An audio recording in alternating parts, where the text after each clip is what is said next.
मित्रों, पंचतंत्र की वह प्रसिद्ध कहानी तो हम सबने सुनी है, जहां बंदर अपनी चतुराई से मगरमच्छ के चंगुल से बच निकलता है। लेकिन क्या आपने कभी सोचा कि उस कड़वाहट भरी दोपहर के बाद क्या हुआ?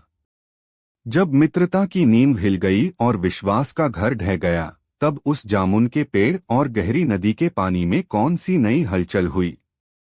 आज इंस्पायरिंग अनसीन पर सुनिए उस विख्यात अंत के बाद की एक अनकही शुरुआत। कहानी। उस दिन के बाद से नदी का वह किनारा जैसे मौन हो गया था।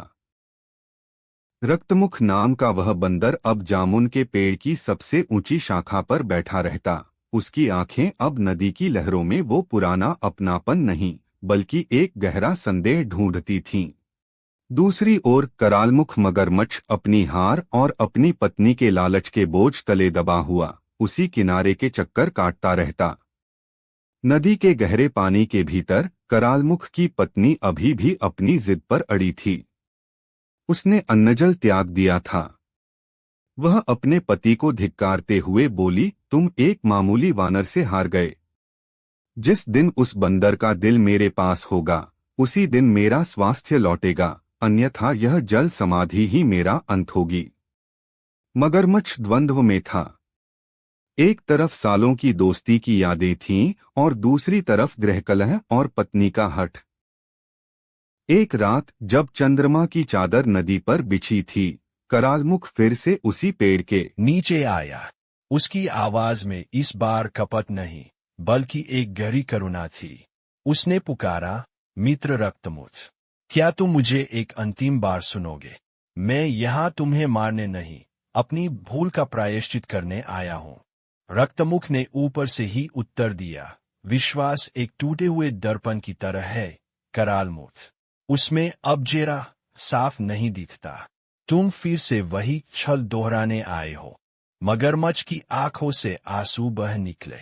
उसने कहा, नहीं मित्र, मेरी पत्नी गंभीर रूप से बीमार है, पर उसे तुम्हारे कलेजे की नहीं, तुम्हारी क्षमा की आवश्यकता है।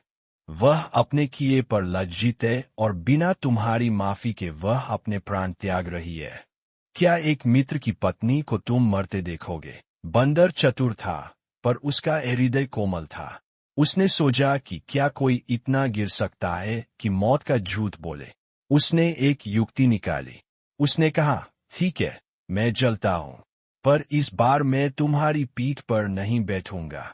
तुम वह बड़ा सा लकड़ी का लट्ठा देख रहे हो, मैं उस पर बैठूंगा और तुम उसे खींचते हुए अपनी गुफा तक ले चलोगे। जैसे ही वे नदी के बीचों बीच पहुंचे, मगरमच्छ की पत्नी पानी से बाहर निकली। उसकी आंखों में पश्चाताप नहीं, बल्कि वही पुरानी भूख थी। वह अचानक लट्ठे पर झपटी, लेकिन रक्तमुख तो पहले ही सतर्क था। उसने लट्ठे के भीतर एक जहरीले बिच्छू का घोंसला और नुकीले कांटे छिपा रखे थे। जैसे ही मादा मगरमच्छ ने हमला किया, उसे कांटों की चुभन और बिच्छू के डंक का सामना करना पड़ा। उसी क्षण रक्तमुख एक लंबी छलांग लगाकर किनारे पर लगे एक लटकते हुए बरगद की जड़ को पकड़कर ऊपर चढ़ गया। उसने ऊपर से गरज कर कहा, करालमुख, जो अपनी पत्नी के गलत हाथ को नहीं रोक सकता, वह कभी सच्चा मित्र नहीं हो सकता। और जो बार बार एक ही गड्ढे में गिरे, वह बुद्धिमान नहीं कहलाता। तुमने अपनी मित्रता की अंतिम रात भी आज बहा दी। करालमुख अपनी पत्नी के जख्मों और अपनी शर्मिंदगी को लेकर गहरे पानी में उतर गया।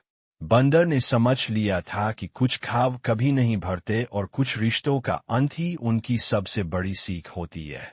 तो साथियों, इस कहानी से हमें यह बड़ी सीख मिलती है कि क्षमा करना महानता है, लेकिन धोखेबाज पर दोबारा भरोसा करना मूर्खता है।